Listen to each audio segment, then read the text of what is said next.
Friends, gather round, for tonight we delve into a tale of two countries, a highway, and enough tariffs to make a beaver slap its tail in frustration.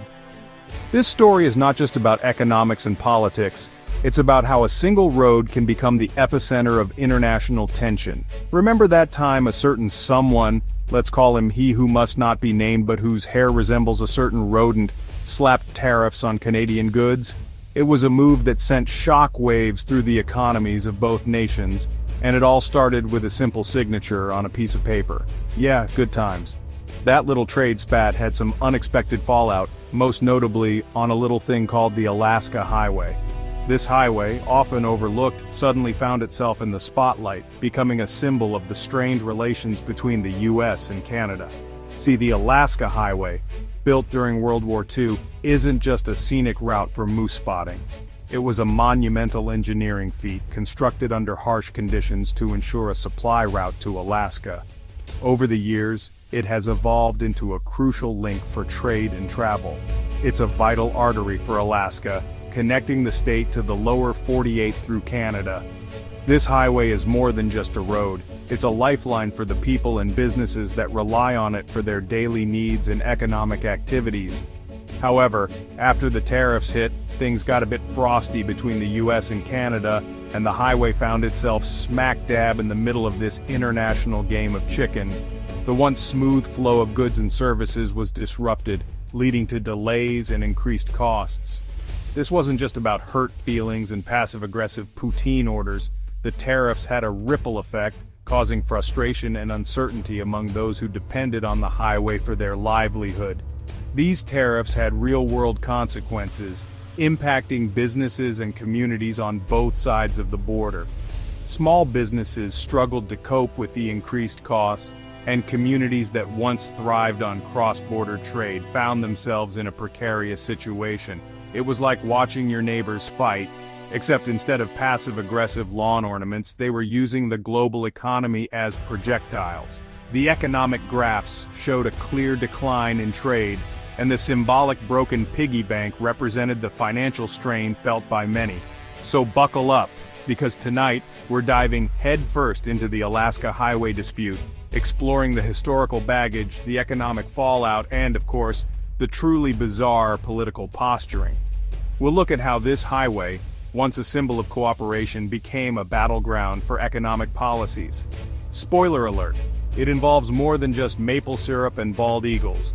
This story is a complex web of historical ties, economic dependencies, and political maneuvering. So sit back, relax, and let's unravel the tale of how a highway ignited a trade war. Now, with tensions already running higher than a squirrel on espresso, enter British Columbia's premier, David Eby. Remember him? The guy with the name that sounds like a Scandinavian furniture store? Yes, that's the one. Anyway, Eby, in a move that could only be described as bold, or perhaps slightly unhinged, proposed slapping tolls on commercial trucks using the Alaska Highway.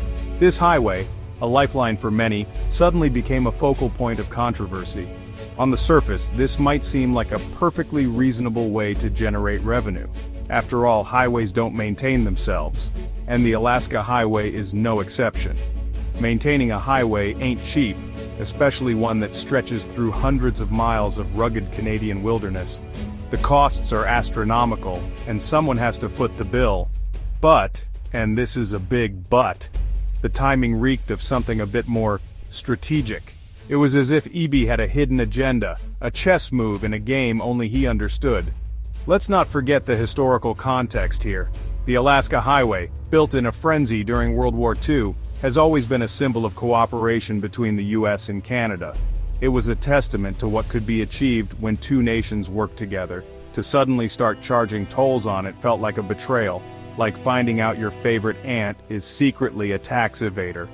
It was a move that caught everyone off guard.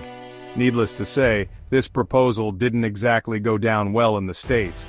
The reaction was swift and fierce. Alaskan businesses were fuming, politicians were throwing around words like retaliation, and even the moose seemed vaguely perturbed. The entire state was in an uproar. But was Eby's gambit just a desperate attempt to get back at the U.S., or was there a method to his apparent madness? Was there a deeper strategy at play, a long-term vision that we were all missing? Stay tuned as we delve deeper into this unfolding drama. The Alaska Highway, often referred to as the last frontier, is more than just a road. It's a symbol of resilience, a testament to human ingenuity, and a vital artery for commerce and travel. The introduction of tolls could change the dynamics of this historic route forever. Local business owners voiced their concerns, truck drivers shared their frustrations, and community meetings were held to discuss the potential impact. The tolls were not just a financial burden, they were seen as a threat to the very fabric of the communities that relied on the highway. Economists weighed in, analyzing the potential economic impact. Charts and graphs filled news reports, showing the possible ripple effects on trade and commerce. The controversy made headlines, capturing the attention of both nations. As David Eby addressed the public, the tension was palpable. Concerned citizens listened intently, hoping for answers. The sun set over the Alaska Highway, casting long shadows over a debate that was far from over. The story of the tolls on the last frontier was just beginning.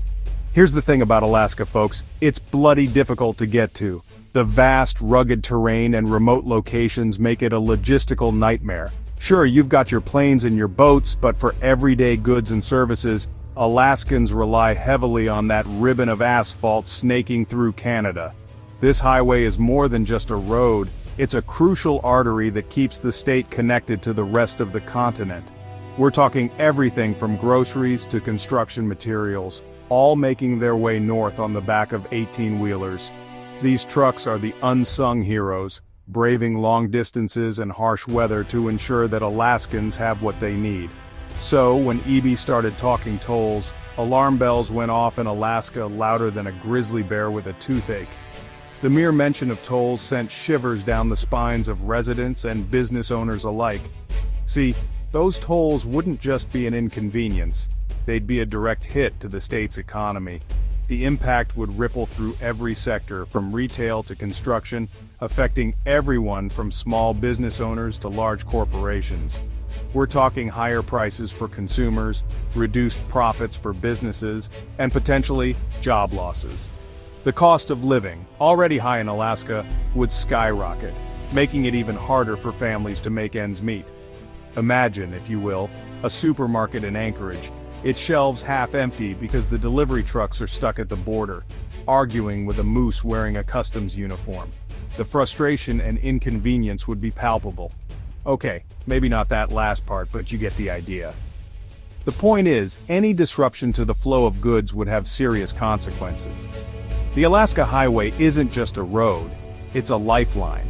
It's the thread that ties the state to the rest of the world, ensuring that Alaskans have access to the goods and services they need to thrive. And messing with that lifeline, whether through tariffs or tolls, has the potential to inflict real pain on everyday Alaskans. The economic repercussions would be felt far and wide, affecting not just the state's economy, but the very fabric of its society. Communities would have to come together to find solutions, but the road ahead would be challenging. The resilience of Alaskans would be put to the test as they navigate these potential economic hurdles. In the end, it's about more than just a highway. It's about the spirit of a state that refuses to be isolated, that fights to stay connected, and that values the lifeline that keeps it thriving.